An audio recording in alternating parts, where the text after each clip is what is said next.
Now, the story of the Veterans Memorial at the state capitol. Unfortunately, its history took a negative turn 2 months ago. A Roane County man drove through the center of the structure, causing up to $500,000 in damage.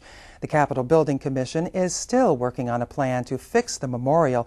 It will have to decide if it's worth the cost of making sure all the granite panels are identical.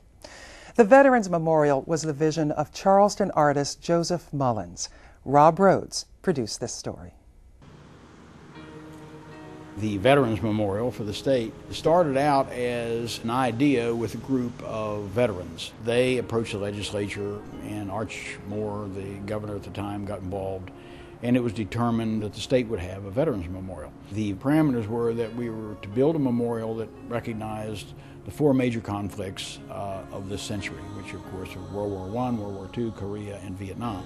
My idea was to create four separate but interlocking individual memorials that would be brought together into one memorial. Behind this was the idea that everyone is serving the Constitution. Those who died end up in this sort of inner sanctuary of names. Memorials are really two things. They are public art projects. They represent the government's efforts to recognize the service of its citizens. And they're also very private things because each of those individual names is a name that is supremely important to an individual. So I tried to have a memorial that from the outside had a bit of grandeur to it, a bit of public space, public art. And I wanted the interior, which is rather dark and enclosed, to be a much more private place.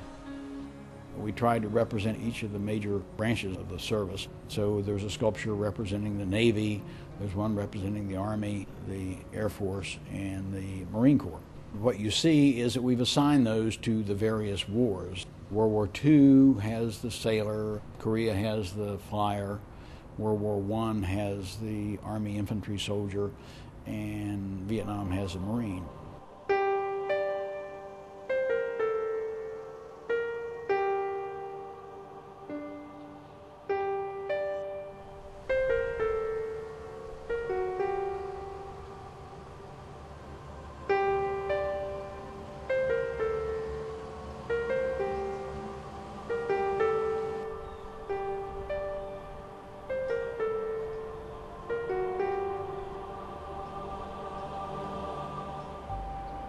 The sculpture generally is about a 6-month process for me. The Vietnam era one took longer than that. The machine gun alone for the Vietnam era was about a 2-month project. It's an M60 machine gun, and one of the early ones. I never liked the M16. I always thought aesthetically it was horrible, and so I spent the extra 2 months at least with my assistant building a machine gun. It was very important to me to have these things correct. And one of the things I did as I acquired the equipment to be copied for the memorial, various uniform pieces and things like that, I checked them all for manufacturing dates to make sure that they were the right dates, because the uniforms change subtly over periods. I also tried to see as many pictures as I could and get a feel for the era and get a feel for the way things were done. Subtle things like the way sailors wear their hat. I would hope that they are general enough that they would embody the person from that period. I tried to do the Vietnam era Marine as quite a young man.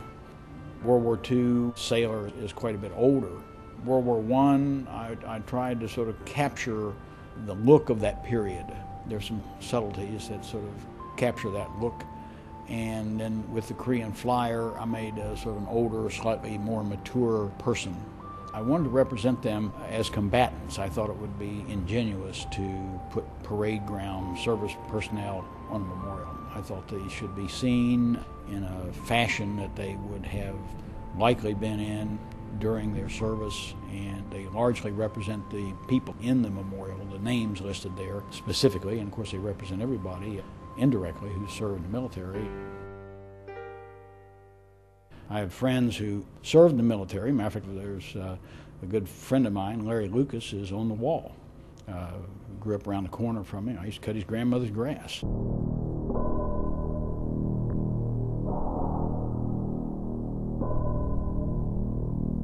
Each of those individuals are often the best and the brightest and the youngest and the most handsome people out of each of the families.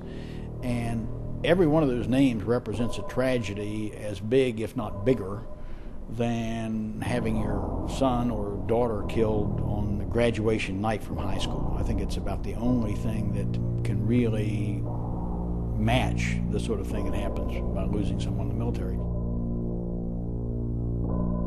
One doesn't appreciate the idea that some mother hatches some kid and goes to all the pains to raise that child, changing diapers and snotty noses and making lunch and sending them off to school, gets them up to the age of 18 years old. The government decides they need to borrow them for a couple of years. They send them somewhere and they're killed.